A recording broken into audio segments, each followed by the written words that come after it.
kufukuza na upepo wa fundisho au kutuliza na mbiba mkono wako na ongoza sana naipata nikusifu kwa ndani dawa umenizingira nyumba na mbele baraka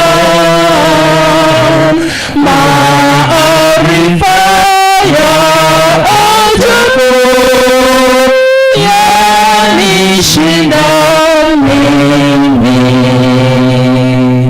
Nambari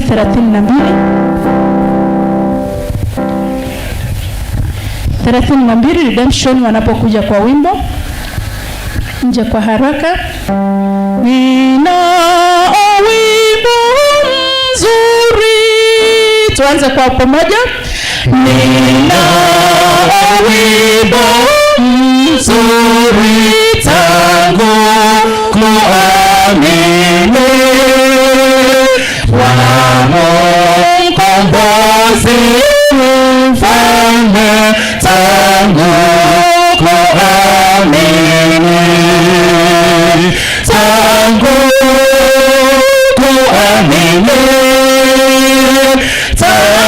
kuamini jina lake tasifu tangu kuamini nitalisifu jina lake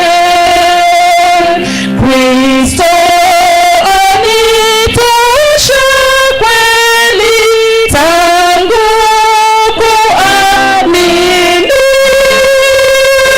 mapenzi yake napenda tangu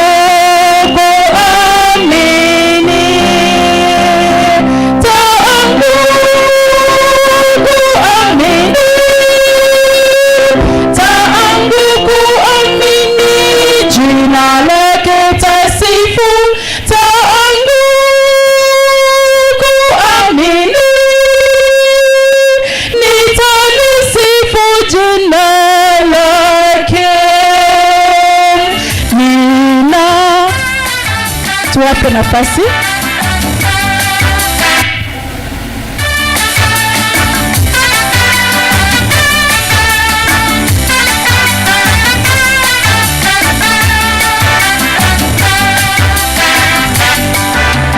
kando ya bahari ya kioo, marafiki tutakutana, tukezunguka kaula jiji lilopambwa la meta kama biharusi. Wanakufa watafufuliwa wote, majeraha yatatoweka, tutapewa taji gari la kifalme. Pale pale kwa kiti cha enzi, malaika watazunguka kwa shangwe na vigelegele, tutapata nafasi ya kuketi na Yesu. Hili lanipa faraja, tutavikwa vazi la kifalme, hatutatengana tena milele hata milele. Heri nikose ya dunia nipate uzima. Simama tuende kwa Yesu, simama tuende kwa Yesu. Pale pale kwa kiti cha enzi, malaika watazunguka kwa shangwe na vigelegele, tutapata nafasi ya kuketi na Yesu. Hili lanipa faraja, tutavikwa vazi la kifalme, hatutatengana tena milele hata milele. Heri nikose ya dunia nipate uzima. Simama tuende kwa Yesu, simama tuende kwa Yesu.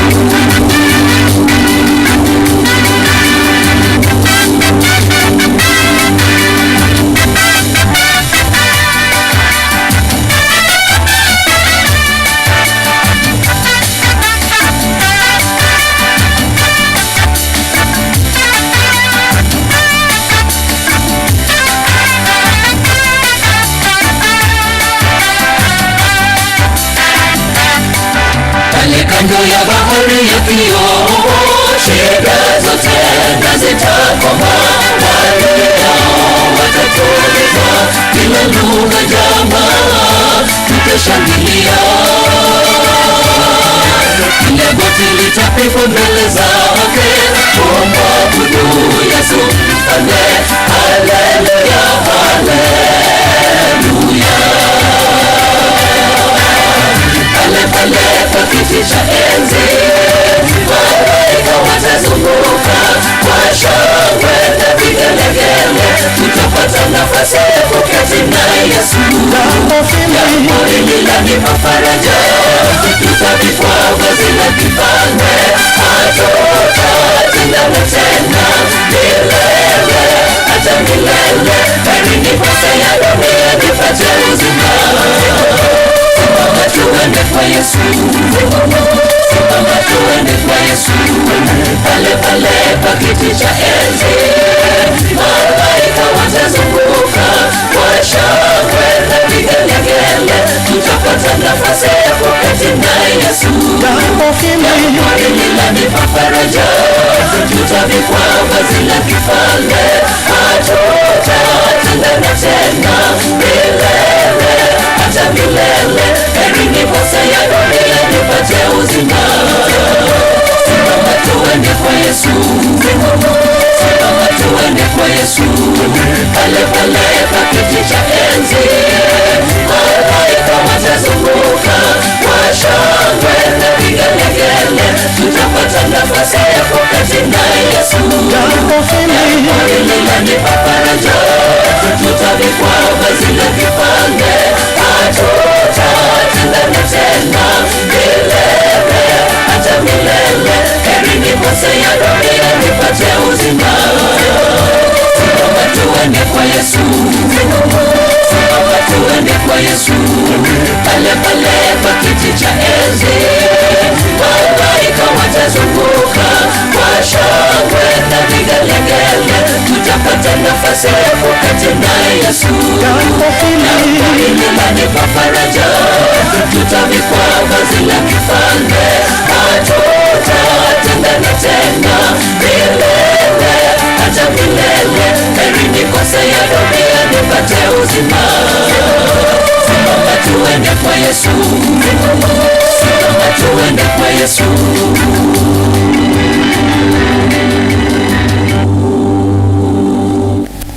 Tunawaambiaje? Tuwaambie amina kubwa. Bariki. Ni kipindi cha maombi. Ningependa tusimame wote tuimbe wimbo nambari 135.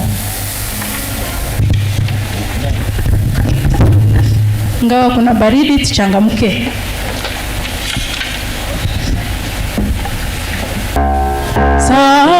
Saheri. Tunaimba stanza moja tu, twende.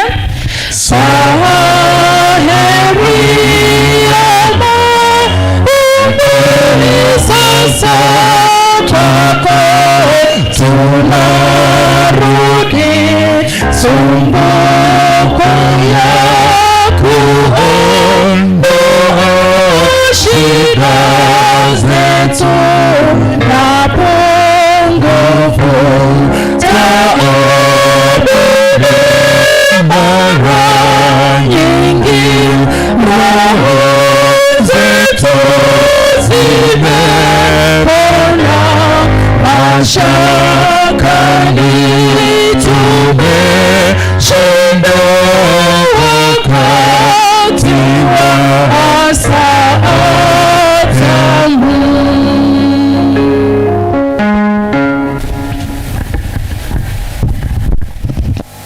Ni kipindi cha maombi. Basi kabla tujaomba, ningependa tu kila mmoja uchombee kwa dakika moja, nami niombe ili tuweze kumwalika Basta.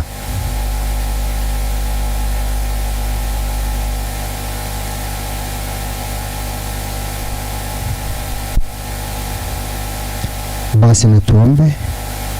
Baba yetu na Mungu wetu, ni wakati mwingine mwema Baba yetu, tunapoendelea kushukuru hasa kwa vipindi ambao umepita umetuongoza. Umefika wakati mwingine Baba yetu ni wa maombi. tunapoenda kunena na Baba yetu kupitia kwa maombi, tunaomba hasa kuandaa roho zetu. Baba yetu, dua zetu tunapokuja kwako waweza kuzikubalia, ukiwa umetuosha dhambi zetu na makosa ambayo tumetenda.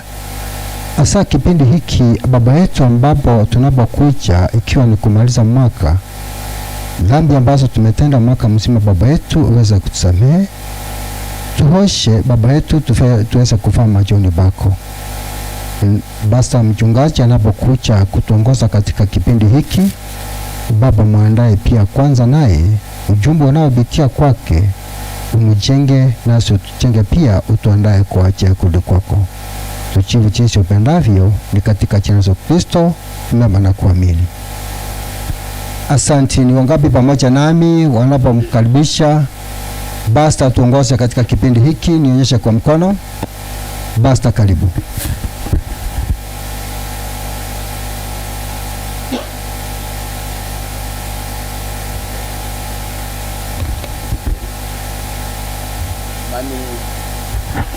Habarini za leo. Leo nimekuwa mpole. Habarini za leo. Ni kama leo nimekuwa mpole, japo ni ngangari wakati mwingine. Sawa sawa. Leo nimekuwa nini? Mpole kama ninyi mashemeji zangu. Ninyi ni mashemeji zangu, maana mnaoa dada yangu, si ndio? Na ndio maana nawapenda. Haleluya. Nilipoitwa siku 6 kuja huku, nikaamua kukimbia kuja huku. Nataka mshukuru Mungu kwa jinsi mmeimba leo. Hata mimi roho yangu imechangamka kwa ajili yenu. Haleluya. Mmeimba na shetani anatoroka, kwa sababu mnamtukuza nani? Mungu. Na yeye ndiye anataka atukuzwe, lakini tunamtukuza Mungu wa mbinguni. Haleluya. Hilo ni boksi la request za maombi, si ndio? Ndio, wekeni barua zenu kwa Mungu hapo, na Mungu atazisoma na kuleta majibu. Katika kitabu cha Luka 18 fungu lile la kwanza, anasema akawaambia mfano ya kwamba imewapasa kumwomba Mungu siku zote, wala wasikate tamaa.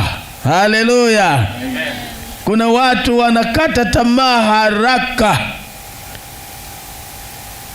wanachoka. Lakini kitabu hiki kinasema, ujumbe kwa vijana, naomba kama huna kinunue leo pale kama kipo. Ni kitabu cha maana sana kwa vijana wetu na kwa kanisa katika kipindi hiki. Ujumbe kwa vijana. Anasema kila ombi la dhati hujibiwa. Haleluya. Tunaweza kuongea na Mungu katika mioyo yetu. Tunaweza kutembea pamoja na Kristo tunapokuwa katika kazi zetu za kila siku. Tunaweza kupumua shauku zetu bila kusikiwa na sikio la mwanadamu yeyote. Lakini neno hilo haliwezi kufia hewani kimya kimya, na wala haliwezi kupotea. Haleluya. Hakuna kitu ambacho kinaweza kuzamisha shauku ya moyo. Shauku inapanda juu ya kelele za mtaani, juu ya kelele za mashine. Ni Mungu ambaye tunaongea naye na maombi yetu yanasikiwa. Haleluya. Omba. Anasema omba, tena omba, tena omba. Omba na utapokea. Haleluya. Ombea unyenyekevu. Watu wengine sio wanyenyekevu. Anasema ombea unyenyekevu, lakini pia anasema hekima, tena hekima ya kimbingu, sio ya duniani humu.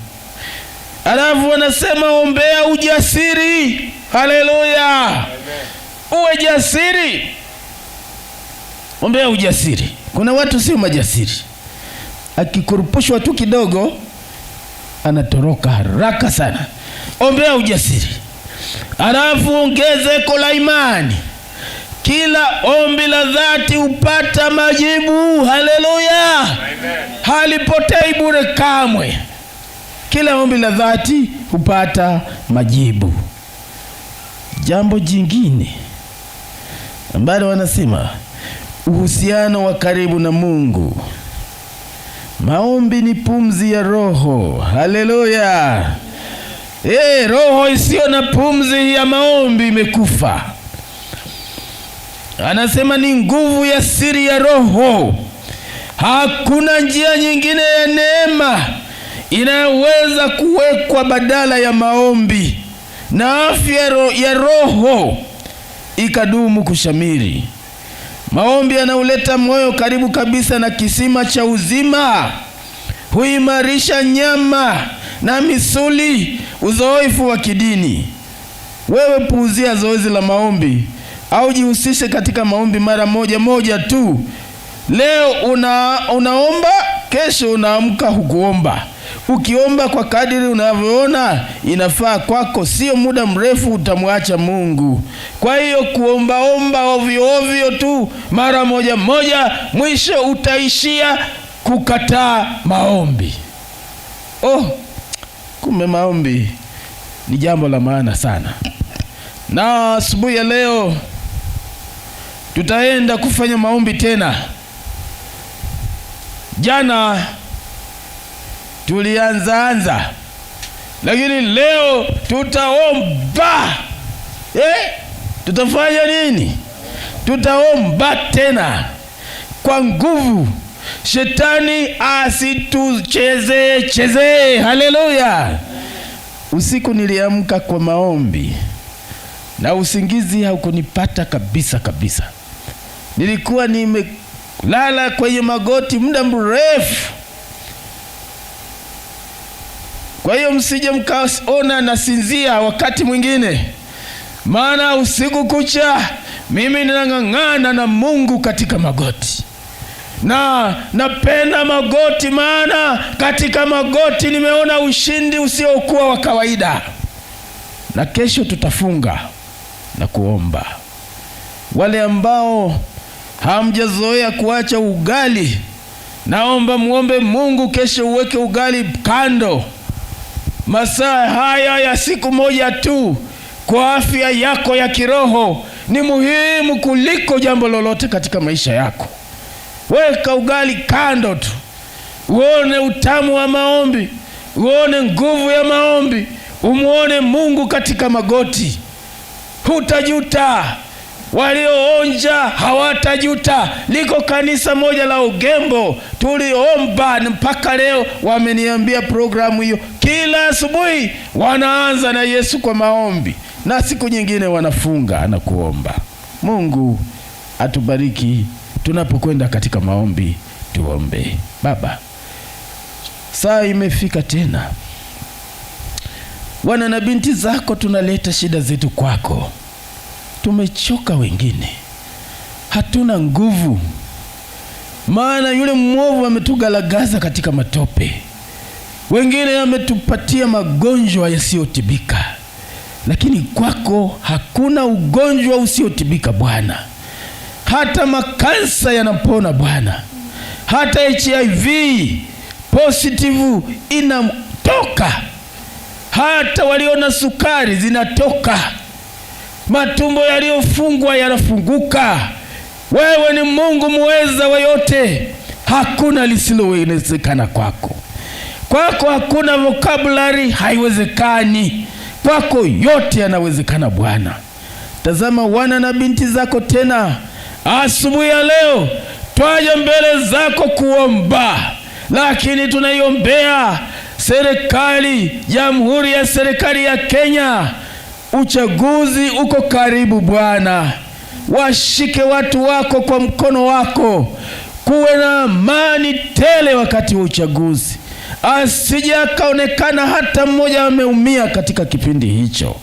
Tawala hisia za kila mmoja, mihemko yote ikapate kushuka chini na jina lako likapate kutukuzwa. Tunakuomba wale ambao umeona wanafaa, acha uwape kazi yako, watende haki na jina lako litukuzwe. Katika jina la Yesu tumeomba na kuamini, amen. Tunaomba wale watu walio na shida, wengine wameandika barua zao hapa. Hizo ni barua za siri. Yesu ndiye anajua umeandika nini, na hata kabla hujaandika alisoma barua yako kwa moyo wako. Anajua mioyo yetu, anajua fikra zetu, anajua shida zetu, anajua changamoto zetu, anajua mateso tuliyo nayo. Mungu hataweza kunyamaza atuache tuumie watoto wake. Kwa hiyo yeyote aliye na shida yoyote ile, leta barua yako kwa Yesu, ataisoma. Na Yesu ana huruma kwa watoto wake. Mungu awabariki sana. Mungu awabariki sana. Naomba leo tena tupate watu 6 leo. Tunaongeza kila siku. Leo nataka watu 6. Abagaka 2, aba bakungu, sio bakungu basubati, bakungu abakungu 2, abamura 1, abaiseke 1. Sawa sawa, hiyo mbiamono sana. Naomba mje hapa tufanye maombi smart kabisa, tumwambie Mungu shida zetu, na Mungu anaenda kutenda. Mungu anaenda kutenda. Jana usiku naambia sijalala, usiku kucha kwenye magoti. Wewe sijui naomba mara ngapi usiku kucha. Na leo tunaenda tena kwa maombi. Kesho ndio kufunga na kuomba. Tuone Mungu hata tenda. Si huyo amekuja peke yake. Naomba mje tuokoe muda. Unaona kipindi bado dakika 5 tu. Njoni tuombe au maombi. Tumpe Mungu shida zetu, haja zetu. Ni saa tamu ya maombi, saa ya kung'ang'ana na Bwana. Nimeona mzee, nimeona kijana, wa mama 2, sijaona na muiseke bado kuonekana. Ya mama ombi sasa kwako tunarudi, sumbuku ya kuona shida zetu na pungufu taabuni mara nyingi, roho zetu zimepanda mashakani.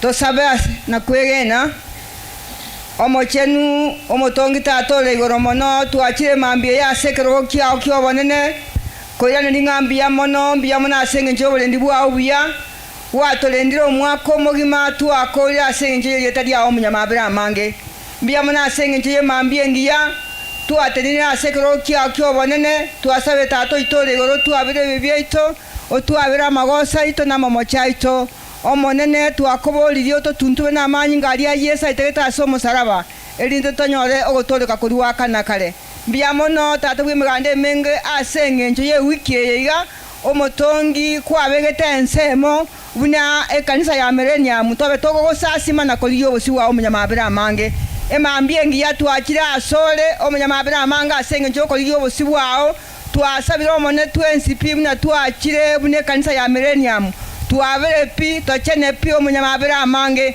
ekale tokoleta magania itasekero kyo bonene omotongi oiweri ogirieto omunyamabere amange wane mambie ngiya twaletire kanisa ya Millenium omunyamabere amange buna abasiriki omotongi tatolege kero yomonaganitie amaganiko rwasekero kyo bonene abanga omone ntore meire lingana lyao tosesenye tonyako batokonyo lingana lyao motongi mambie ngiya twainyoire kifamili kyeto abana baito omunyamabere amange koranje andonsi ase bale balere mambie ngiya twainyoire abayiboli baito mambie ngiya twainyoire abagaka mambie ngiya twainyoire abangina omotongi twensi asobamo twainyoire abasayo monene ase litalia Yesu twakira asoro motongi ogendera gotoruanira ngo torendo omunyamabere amange emambie ngiya twainyoire abasomba bao abawatomire go cyasenge lingana korancho monene obasesenye andonsi yaro bakorwa go cyasa abana base wiki yengima omotongi titomenya munakonye tomanyete kolende tonyoro bonjoro lyobonene toikero toreka koliwa kana karo motongi mambie ngiyo omunyamabere amange twakira asole tokoinyora Yesu serikali yeito ya Kenya omonene tata obochori muri asegatiye ase obosiweito twasabira omotongi unakolengana Yesu watorendia ase myaka 5 twanyali bagali ogosasima nabo tata twasenga koranje otonyorere bali baranyale ko bako toachinga chingia asoko liyobosi wa toikero toreka koliwa kana karo motongi tato itole gore mambie ngiya twinyore abasomba ba ensengima omonene ya Adventist mo monene ito itero mo ikoma chenu asabana bao elindo omone Yesu omwana Nyasaye kerora inane mambie yemo korancho toinyore tojawe kero toreka koliwa kana karo motongi bono kabamo na inso mo basomo ngima yakwa twasabana kwegena seritalia Yesu elietali obubui miyamabira Kristo motorio ito amen. Baba na Mungu wetu aliye juu mbinguni, tuacha miguuni pako tukiwa na wingi wa shukrani. Asante kwa sababu ya uwezo wako kuwa nazi. Asante kwa sababu umetupa afya nzuri na tumefika siku ya leo tukiwa hai. Baba yetu, jina lako litukuzwe. Wakati huu Mungu wetu tumekuja kwa ajili ya kukuabudu katika makambi ya wiki hii. Baba wa mbinguni, tunaomba utusamee dhambi zetu. Mahali tumeenda kinyume na mapenzi yako, turejesha katika ufalme wako.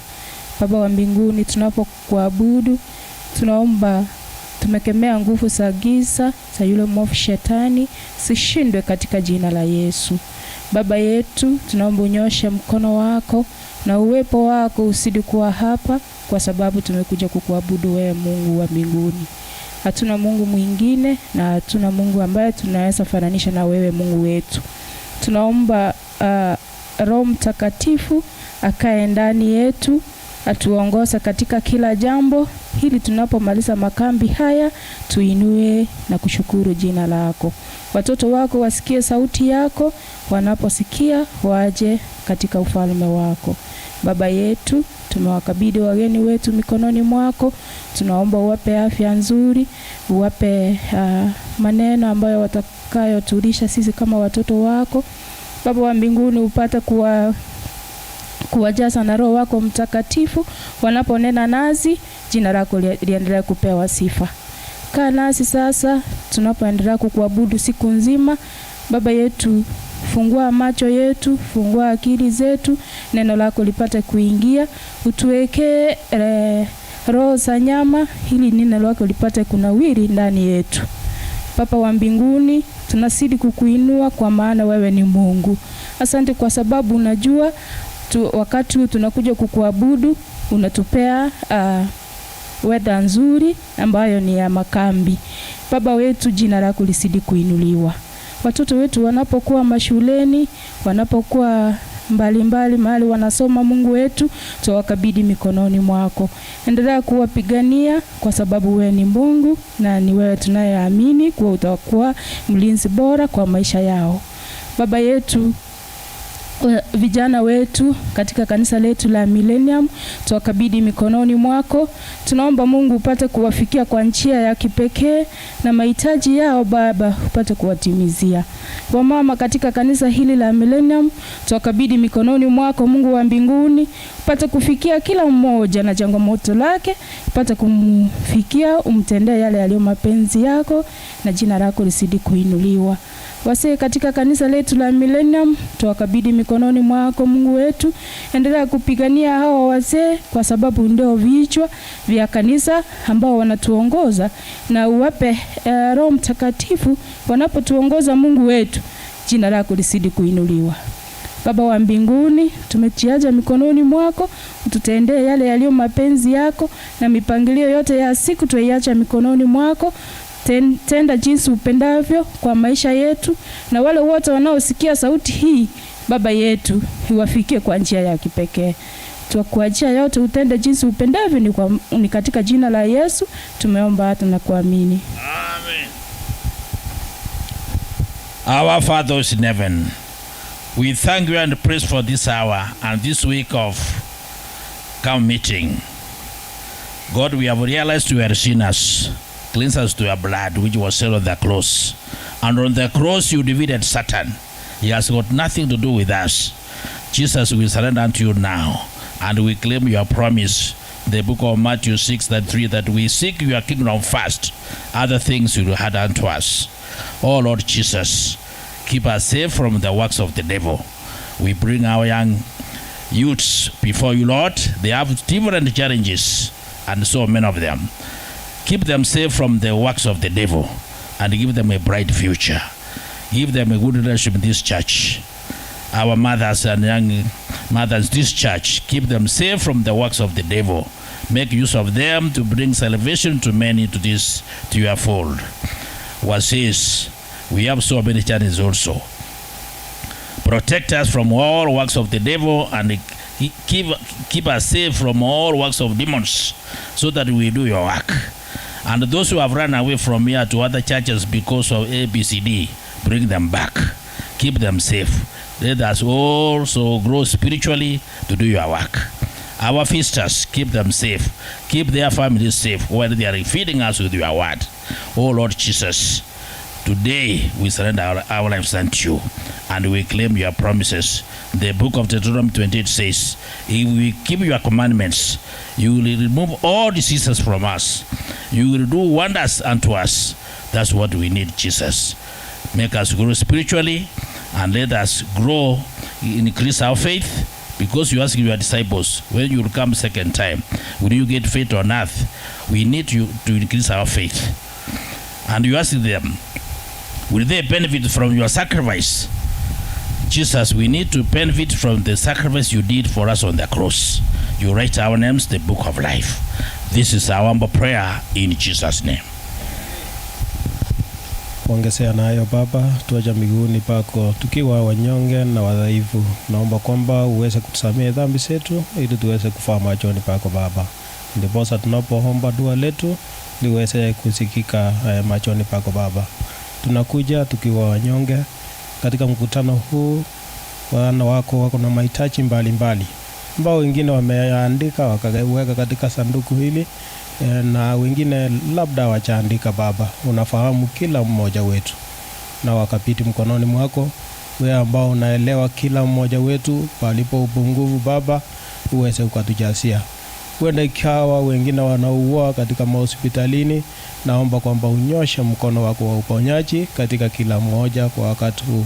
Wenda ikawa wengine wanatafuta kazi, uweze kuwafungulia njia Baba. Wenda ikawa wengine wanatafuta mjomba, naomba kwamba uweze kuwafungulia njia yako Baba. Wakati huu watoto wako katika mashuleni, na wakabidi mkononi mwako kwa wakati huu. Uweze kuwalinda, uweze kuwatunza, pale wanapofunzwa waweze kuyaelewa yaliyo mapenzi yako Baba kwanza, na mengine yote watasidiziwa. Wajalie na uweze kuwaneemesha kwa wakati huu. Kuna wale watafanya mtihani wa class 8, form 4 na mtihani mingine Baba, na wakabidi mkononi mwako kwa wakati huu. Asante kwa wageni wa makambi ya mwaka huu ambao umeyaandaa, na wanaendelea kutuletea ujumbe huu Baba. Ni ujumbe ambao umekuja kwa wakati ambao unastahili. Naomba kwamba uweze kunyosha roho zetu ndiposa tuweze kuupokea. Na tunapoupokea tujiandae katika kurejea kwako kwa mara ya pili. Watumie kadri ya mapenzi yako, wape afya njema, wafunulie zaidi ili wanapo nena neno liweze kuanguka katika udongo mzuri ndiposa liweze kumea katika nyoyo zetu. Kuna wengi hawajapata nafasi ya kuhudhuria makambi haya. Naomba pia popote pale walipo uweze kuwafungulia na uweze kuwafikia kwa njia ya kipekee. Huu ni mwaka wa uchaguzi katika nchi ya Kenya. Naomba kwamba amani iweze kudumu ndiposa uchaguzi utakapoisha, maana tunajua kwamba wewe ndio uchagua viongozi, uweze kudumu, injili iweze kuendelea tunapokungojea kurejea kwako kwa mara ya pili Baba. Tunaemeshe, utubariki na kunyunyushia baraka zako kwa kila mmoja wetu. Ndilo ombi letu kupitia kwa jina la Yesu Kristo ambaye ni mwombezi wetu. Amen. Mungu yajibu maombi, maombi, maombi. Mungu yajibu maombi, maombi ya watu wake. Uliuliza, amini, pokea, shukuru, lingana, hadi ombi lako litajibiwa.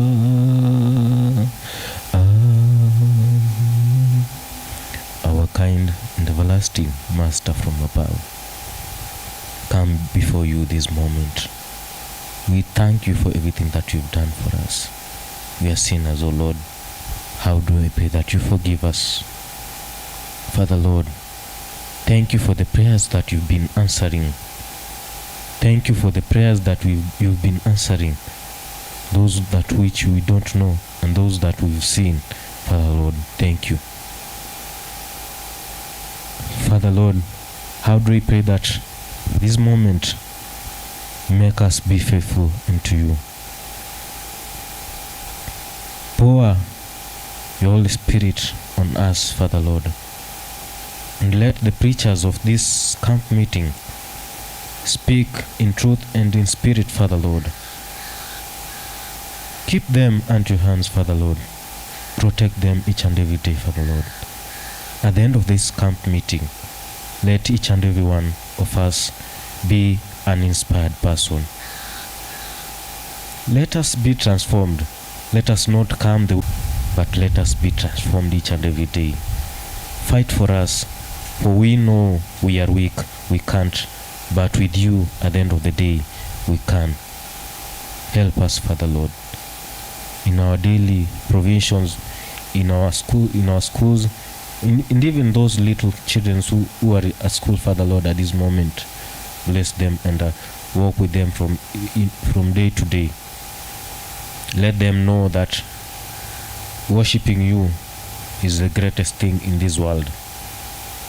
Let them be at your feet, O Lord, Father Lord. And how do we pray that you protect our parents wherever they are? They have been straining a lot to make us where we are today, Father Lord. Bless them in a special way. Walk with them in a special way. The thing that I will wish is to meet them in heaven. Father Lord, work for their salvation and for ours too. At the end of this camp meeting, let us be transformed all and be saved. In Jesus' name I pray and believe. Amen. Our everlasting Master above in heaven, thank you for this far. Thank you for the free gift of life. Thank you for the beautiful day that you have opened for us, Father. Today we have come the way we are, each and every one as we are. First of all, asking for forgiveness. Anything that we have done wrong to you, may you forgive us. Guide us, grant us with these hours of praising. Help us in this life and the life to come. Father, I pray for the sick wherever they are, in hospital and their home, Father. May you heal them wherever they are.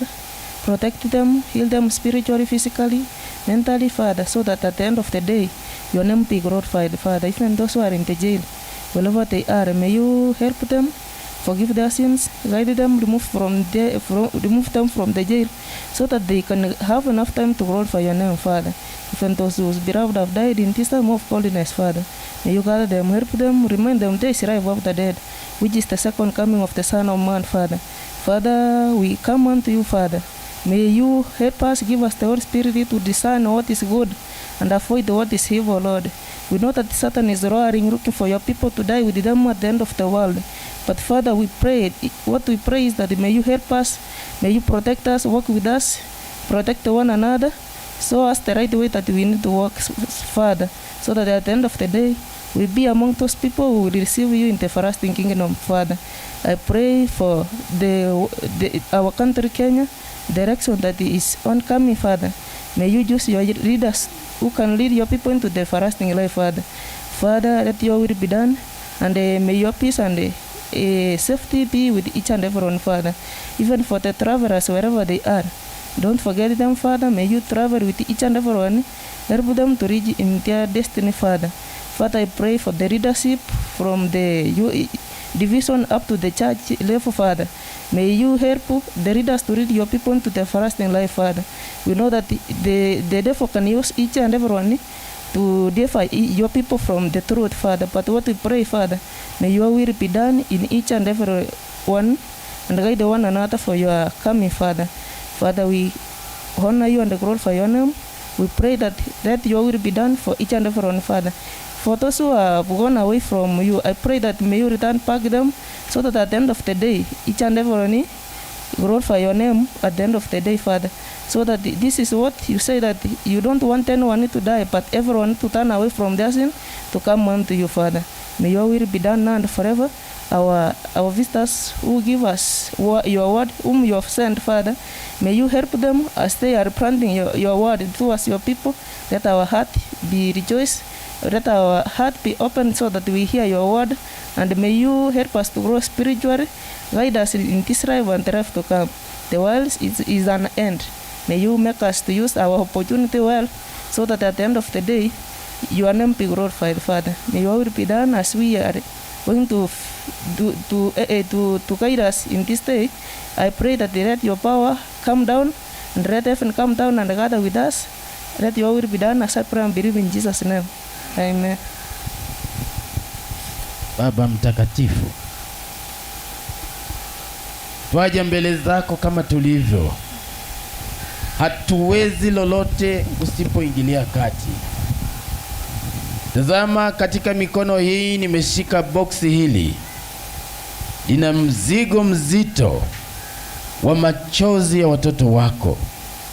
Baba, wewe ambaye ulibeba dhambi za ulimwengu wote juu ya msalaba, hata maombi haya najua unaweza kuyabeba pia. Ruhusu haja za watoto wako zote zipate majibu. Kila mmoja ashangilie na kulitukuza jina lako. Kesho tutakuja mbele zako kwa kufunga kana kwamba haitoshi leo, lakini kesho tunaomba tena ukatupe afya, kila mmoja anapokuja mbele zako aweze kujisikia kwamba amekuja mahali palipo salama zaidi. Mikono yako ni salama. Tafadhali tushike, maana tumekuja. Tupokee jinsi tulivyo, tusamehe dhambi na uovu wote, na tupatie majibu ya kila mmoja wetu. Asante, maana tumeomba katika jina lake Yesu tumeomba. Amina. Mungu awabariki. Kabla hatujaondoka, tumetumia muda mrefu. Maombi ya hadhara yanaomba muda mfupi sana, kama neno la Mungu linavyoelekeza. Haitakiwi izidi dakika moja.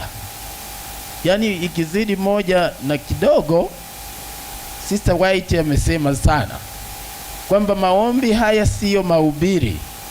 Tunayaomba kwa kifupi sana, maana tayari Bwana ameshaona haja zetu. Ni kiasi cha hatumkumbushi, maana anajua hata kabla hatujaomba. Lakini kwa sababu ni formality, lazima tuje tumwambie Baba aone kwamba tumehuzunika na tunahitaji majibu kupitia haja zetu. Kwa hiyo naomba tu ya kwamba wakati mwingine tunaomba kifupi tu, alafu tunaendelea na jina la Bwana ipate kutukuzwa. Ninawatakia mema katika vipindi vinavyoendelea katika jina lake Yesu. Amen.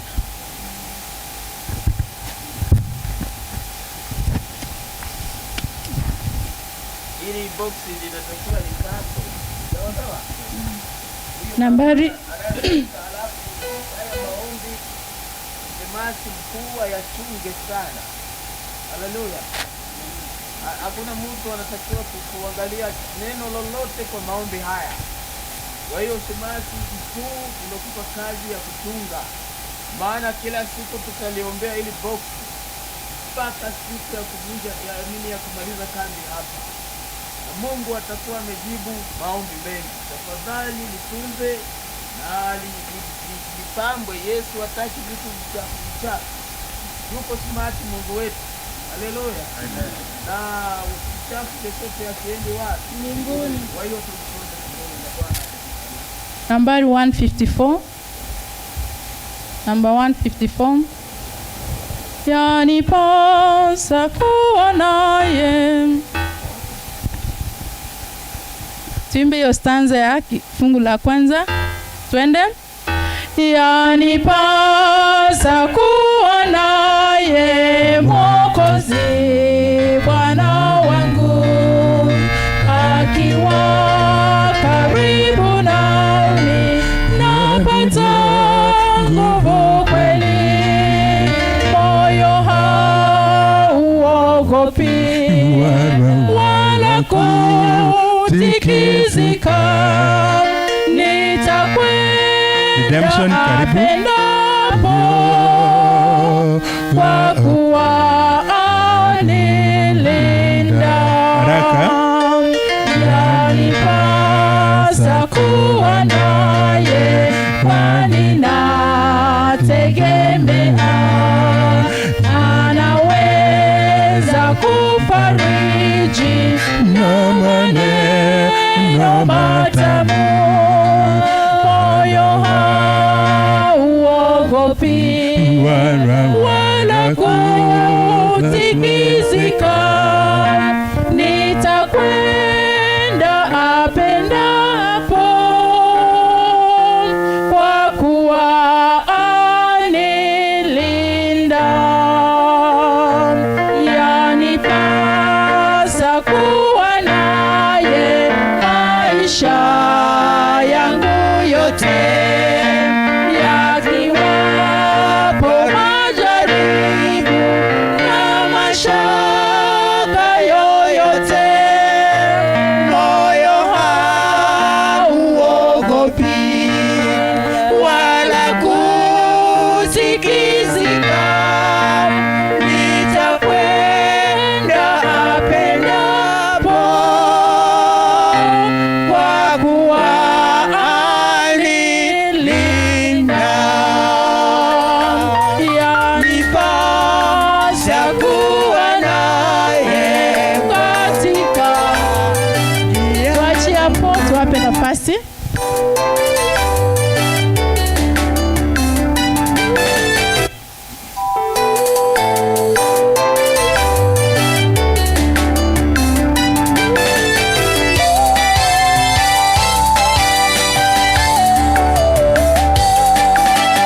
Petero akatazama nyuma, akajilinganisha na wenzake. Alipoangalia mbele tena hakumwona Yesu, bali mawimbi baharini. Pale pale akaanza kuzama kwa ajili ya kiburi chake. Alijiona mwenye heri kuliko wenzake, kwa kuwezeshwa kutembea juu ya maji. Petero akatazama nyuma, akajilinganisha na wenzake. alipoangalia mbele tena hakumwona Yesu, bali mawimbi baharini. Pale pale akaanza kuzama kwa ajili ya kiburi chake. Alijiona mwenye heri kuliko wenzake kwa kuwezeshwa kutembea juu ya maji. Umetambua upema kuliko wenzako wewe, basi ndio mwanzo wa kuanguka kwako ndugu. Yesu asimami mbele ya waliojawa kiburi. Umtazame Yesu, ulinganisho tabia ya shetani. Umetambua upema kuliko wenzako wewe, basi ndio mwanzo wa kuanguka kwako ndugu. Yesu asimami mbele ya waliojawa kiburi. Umtazame Yesu, ulinganisho tabia ya shetani.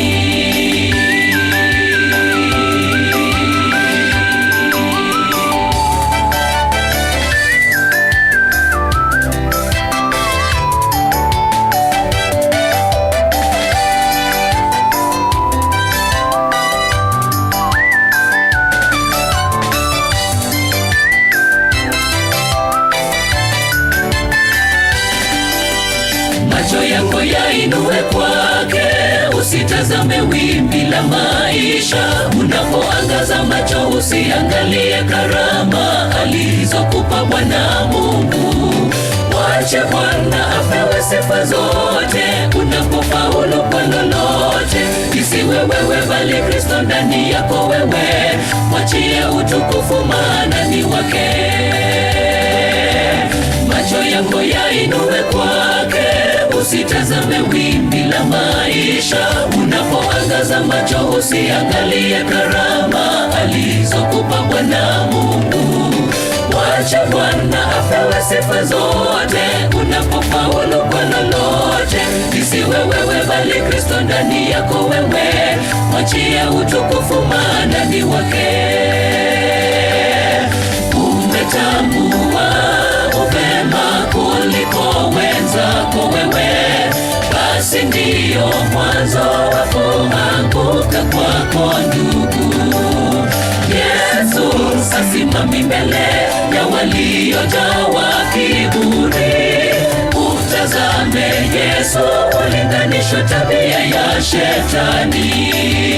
Umetambua upema kuliko wenzako wewe, basi ndio mwanzo wa kuanguka kwako ndugu. Yesu asimami mbele ya waliojawa kiburi. Umtazame Yesu, ulinganisho tabia ya shetani. Umetambua upema kuliko wenzako wewe, basi ndio mwanzo wa kuanguka kwako ndugu. Yesu asimami mbele ya waliojawa kiburi. Umtazame Yesu, ulinganisho tabia ya shetani. Umetambua upema kuliko wenzako wewe, basi ndio mwanzo wa kuanguka kwako ndugu. Yesu asimami mbele ya waliojawa kiburi. Umtazame Yesu, ulinganisho tabia ya shetani.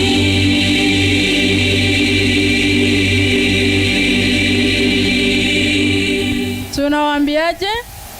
Tusimame na wimbo nambari 52. Tuimbe stanza ya kwanza na chorus. Baby bria nyota ya furaha. 52 twenda. Nipe Biblia nyota ya furaha, wapate nuru wasafirio. Hakuna la kuzuia amani, kwani Yesu alituokoa.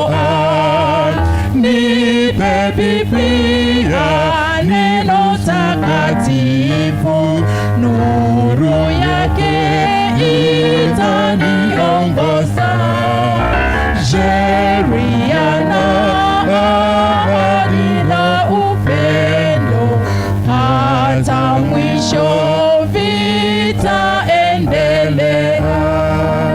Tuache hapo. Tuombe. Mungu Baba uishie mahali pa juu, tunasema ni asante kwa asubuhi ya leo. Baba, tunapoenda kujifunza Bible study, tuomba uwe nasi.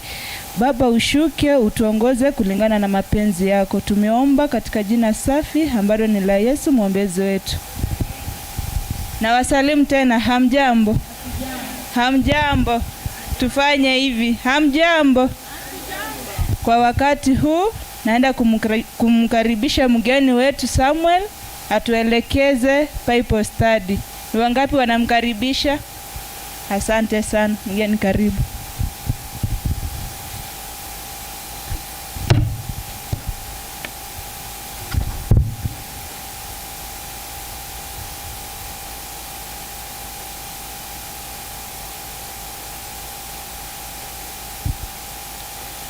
Habari ya asubuhi. Habari ya asubuhi tena.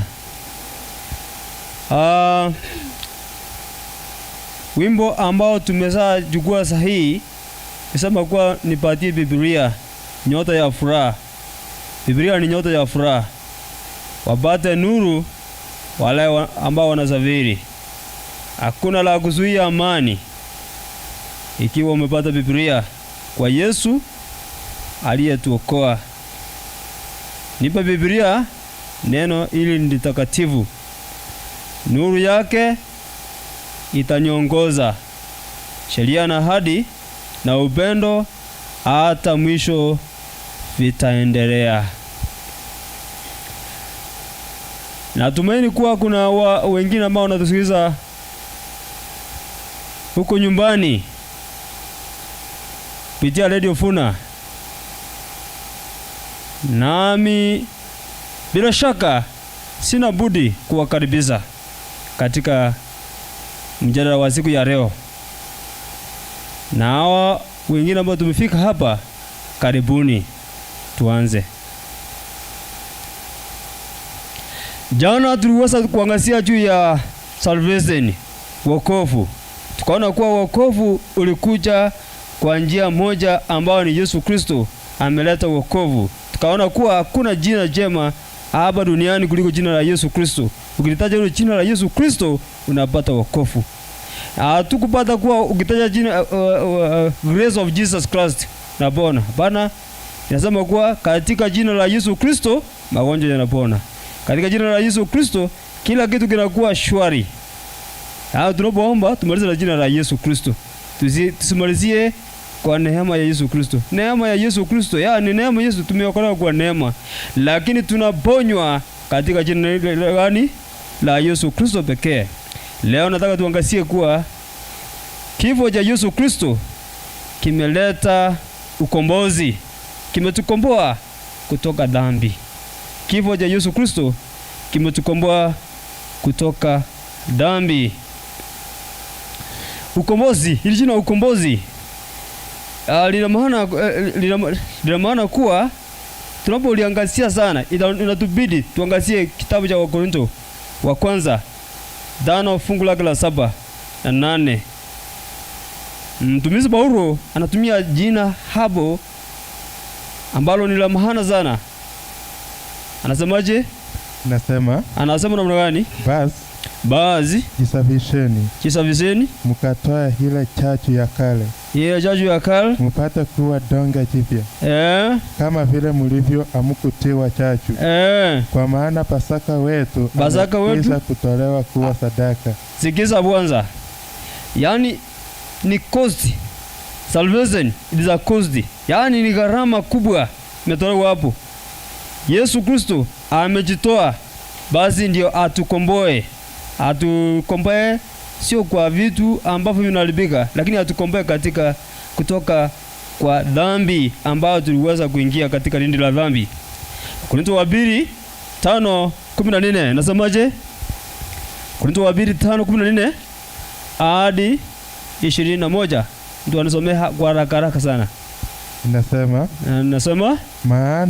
maana upendo wa Kristo wadhibitisha, maana tumehukumu Fibi ya kwamba mmoja alikufa. Yesu Kristo alikufa, mmoja alikufa wote. Basi walikufa wote. Yesu Kristo alipokufa, basi sisi sote tufanye nini? Tulikufa naye Yesu Kristo. Deramuka? Tena alikufa kwa ajili ya wote. Alikufa kwa ajili ya wote, ili walio hai waziwe hai tena. Kwa ajili ya nafsi zao wenyewe. Kwa ajili ya nafsi zao. Yaani kumaanisha kuwa mtu alisema kuwa niko hai kwa ajili ya nafsi yangu mimi, lakini niko hai kwa ajili ya nafsi ya nani? Ya Yesu Kristo. Endelea. Bali kwa ajili yake yeye aliyekufa akafufuka kwa ajili yao. Bali kwa ajili ya Yesu Kristo aliyekufa na akafufuka. 16. Hata imekuwa sisi tangu sasa hatumchui mtu awaye yote kwa jinsi ya mwili. Hatumchui mtu awaye yote kwa nini? Awaye yote kwa ajili ya mwili. Kwa ajili ya mwili. Endelea. Ingawa sisi tumemtambua Kristo kwa jinsi ya mwili. Kwa jinsi ya mwili. Lakini sasa hatumtambui hivi tena. Hata imekuwa mtu akiwa ndani ya Kristo. Yeyote ambaye atakuwa ndani ya Yesu Kristo amekuwa kiumbe kipya. Kwa maana Yesu ametukomboa sasa kutoka mautini. Ikiwa umeamua kukaa na Yesu Kristo, kukaa ndani ya Yesu Kristo, basi umekuwa kiumbe kipya. Sasa wewe amekukomboa sasa, wasi mwenye dhambi. Endelea. Ya kale yamepita, yamekuwa mapya. Sasa yamekuwa mapya. Lakini vyote pia kutokana na Mungu. Lakini vyote pia ni kutokana na Mungu.